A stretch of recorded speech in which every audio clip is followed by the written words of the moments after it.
1. Hello, dear kids. Today's story name is One Must Be Alert from All Sides. Once upon a time in a wide, whispering forest there lived a gentle doe. Her coat shone like warm cinnamon in sunlight. Birds used to sing on the branches. The forest smelled of moss and pine. The doe grazed softly and looked around with bright, careful eyes. She loved the river's song nearby and the cool shade of ferns. She was shy and full of quiet wonder. 2. One bright morning a hunter came along a narrow path. He spotted the doe near a patch of ferns. He lifted his bow and in a quick moment, an arrow flew and struck the doe's head near her eye. The poor creature lost one of her bright eyes and felt a sharp pain. She darted away and plunged deeper into the trees. The hunter called and looked everywhere, but he could not find her. At last, feeling tired and sad, he went back the way he had come. 3. Hidden inside a thick bank of bushes, the doe lay very still. For many slow days she rested. Her wound ached, and she blinked with the single eye that remained. Little by little her pain eased and strength returned to her legs. One bright morning she stepped out of her hiding place and walked toward the river. The water looked gentle and cool. She thought the riverbank would be safe and calm. She hoped no hunters would find her there. 4. Because she had been hurt from the land, the doe always kept her good eye turned that way. She watched the trees and the open fields with care. She never thought someone could come from the river. The flow of water sounded like a friend. Fish jumped and dragonflies danced. From her river seat she felt peaceful. The idea of danger coming from the water did not cross her mind. So she rested with her blind side gently facing the river. 5. Many hunters walked to the river over the days. They moved on the land near the trees and the reeds. Each time a hunter appeared in the fields, the doe saw him with her one bright eye. She would rise softly and run away into the shade before they came close. The hunters would search the banks and call, but the doe was gone. Time after time the hunters left without catching her. They returned home puzzled and empty-handed. 6. Then one clever hunter watched for a while. He noticed the doe's shimmer and the way she always turned the same side to the land. He saw that one side seemed empty. The hunter thought carefully and smiled a small, sly smile.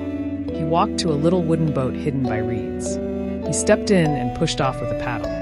Quiet as a shadow, he began to glide along the river toward the place where the doe rested. 7. The river held its hush.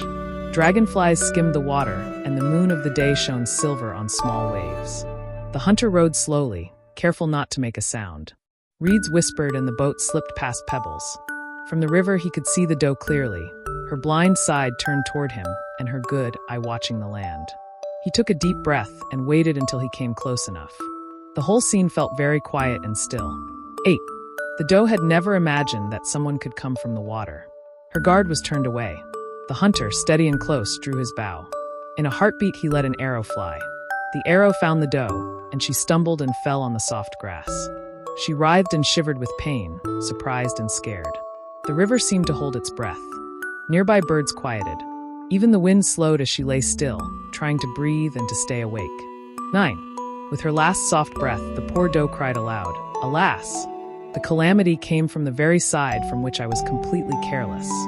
Those words trembled in the air. The trees listened. A fox peered from behind a log. The hunter stood very still, and a hush spread over the riverbank. The moment felt heavy and quiet. The doe's eyes closed slowly. Her small chest stopped moving, and the forest kept a gentle, sorrowful silence. 10. The other hunters who had looked for her earlier came back to the river when they heard news. They found the quiet bank and the little boat. They stood near and looked at the still doe with sad faces. The forest seemed to bow its head.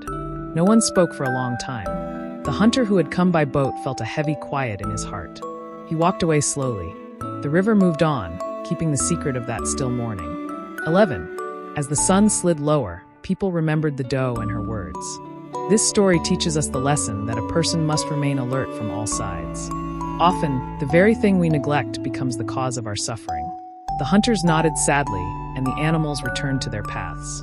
The river washed small pebbles, and the wind carried the memory away slowly. Everyone learned to look more carefully, and the forest kept a quiet watch for all small creatures afterward. 12. Days passed, and the riverbank grew quiet again. Little flowers grew where the doe had rested. Birds told the story in soft songs, and the trees kept the memory alive. People who walked by would pause and remember to watch all around. The forest kept its lessons close in the silent roots and gentle streams.